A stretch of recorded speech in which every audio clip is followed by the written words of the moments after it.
بسم اللہ الرحمن الرحیم۔ حضرت ابراہیم علیہ السلام نے ایک مرتبہ اسرائیل علیہ السلام سے فرمایا کہ تم فاجر شخص کی روح کیسے نکالتے ہو؟ انہوں نے کہا کہ تم برداشت نہ کرو گے۔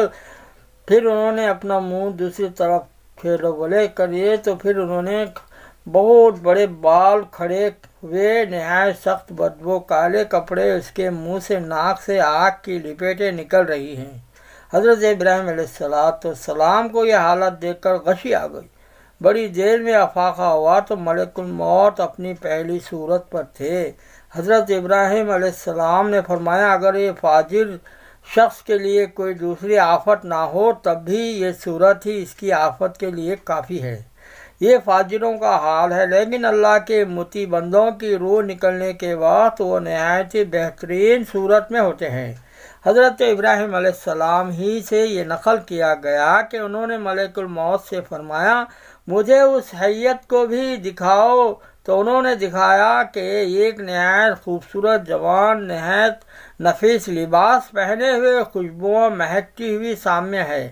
حضرت ابراہیم علیہ السلام نے فرمایا مومن کے لیے اگر مرتے وقت اس صورت کے علاوہ کوئی بھی فرحت کی چیز نہ ہو تو یہ بھی کافی ہے۔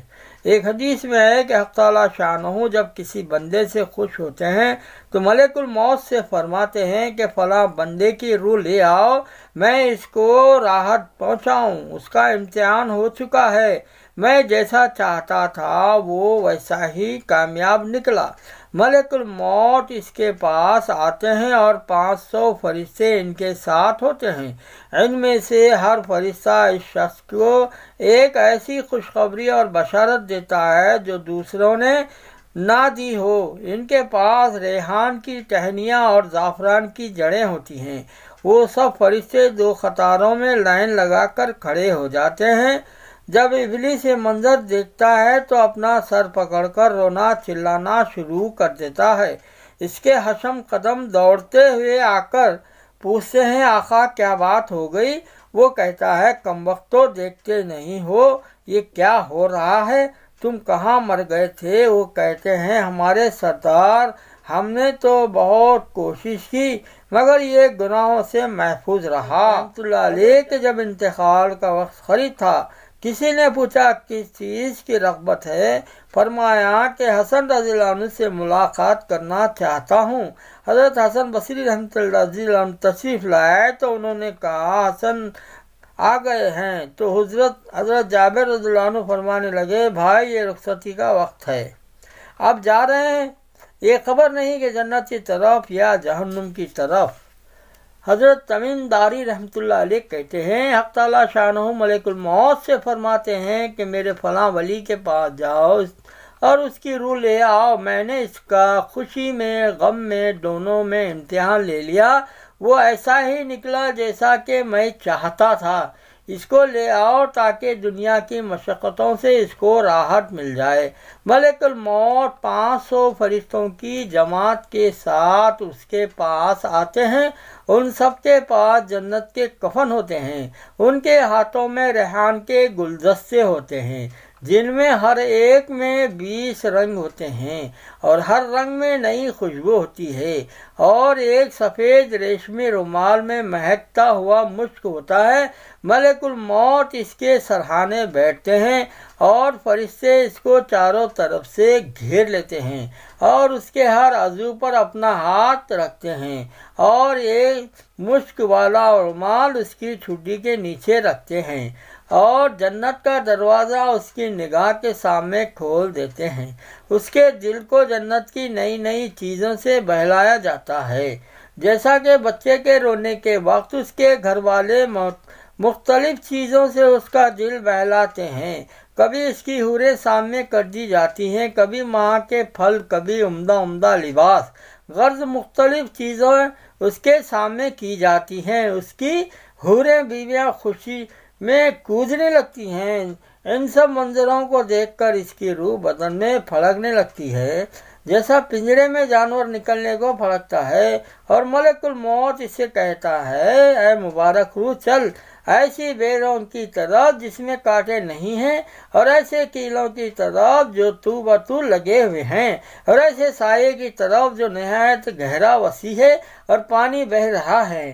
اور یہ چند منظروں کی طرف اشارہ ہے جو قرآن پاک میں سورہ واقعہ کے اس آیات شریفہ میں ذکر کی گئی، فی سدر مخضود وطلح منضود وظل ممدود۔ اور ملک الموت ایسی نرمی سے بات کرتا ہے جیسا کہ ماں اپنے بچے سے کرتی ہے۔ اسی وجہ سے یہ بات اس کو معلوم ہے کہ یہ روح حق تعالی شانہ کے یہاں مقرب ہے، وہ اس روح کے ساتھ لطف سے پیش آتا ہے تاکہ حق تعالی شانہ اس فرشتے سے خوش ہوں۔ وہ روح بدن میں سے ایسی طرح سہولت سے نکلتی ہے جیسے کہ آٹے میں سے بال نکالا جاتا ہے۔ جب روح نکلتی ہے تو سب فرشتے اس کو سلام کرتے ہیں اور جنت میں داخل ہونے کی بشارت وہ مقرب بندوں میں ہوتا ہے۔ تو سورہ واقعہ میں اس کے متعلق ارشاد ہے، وَروح ریحان جنات النعیم۔ بس جس وقت روح بدن سے جدا ہوتی ہے تو وہ بدن سے کہتی ہے، حق تعالی شانہ تجھ کو جزائے خیر دیکھ، تو اللہ تعالیٰ کی بندگی اور اطاعت میں جلدی کرنے والا تھا، اس کی نافرمانی میں سستی کرنے والا تھا۔ تجھے آج کا دن مبارک ہو، تو نے خود بھی عذاب سے نجات پائی اور مجھے بھی نجات دی۔ اور یہی مضمون بدن رخصتی کے وقت روح سے کہتا ہے۔ اس کی جدائی پر زمین کے وہ حصے روتے ہیں جن پر وہ اکثر عبادت کیا کرتا تھا، آسمان کے وہ دروازے روتے ہیں جن سے اس کے اعمال اوپر جایا کرتے تھے اور جن سے اس کا رزق اترا کرتا تھا۔ اس کے بعد وہ 500 فرشتے میت کے پاس جمع ہو جاتے ہیں، اور جب نہلانے والے اس کو کروٹ دیتے ہیں تو اس سے پہلے وہ فرشتے فوراً اس کو کروٹ دینے لگتے ہیں، اور جب وہ کفن پہناتے ہیں تو اس سے پہلے وہ فوراً اپنا لایا ہوا کفن پہنا دیتے ہیں۔ جب وہ خوشبو ملتے ہیں تو فرشتے اس سے پہلے اپنی لائی ہوئی خوشبو مل دیتے ہیں۔ اس کے بعد وہ اس کے دروازے سے قبر تک دونوں جانب قطار لگا کر کھڑے ہو جاتے ہیں اور اس کے جنازے کا دعا اور استغفار کے ساتھ استقبال کرتے ہیں۔ یہ سارے منظر دیکھ کر شیطان اس قدر زور سے روتا ہے کہ اس کی ہڈیاں ٹوٹنے لگتی ہیں اور اپنے لشکروں سے کہتا ہے، تمہارا ناس ہو جائے، یہ تم سے کس طرح چھوٹ گیا؟ وہ کہتے ہیں کہ یہ معصوم تھا۔ اللہ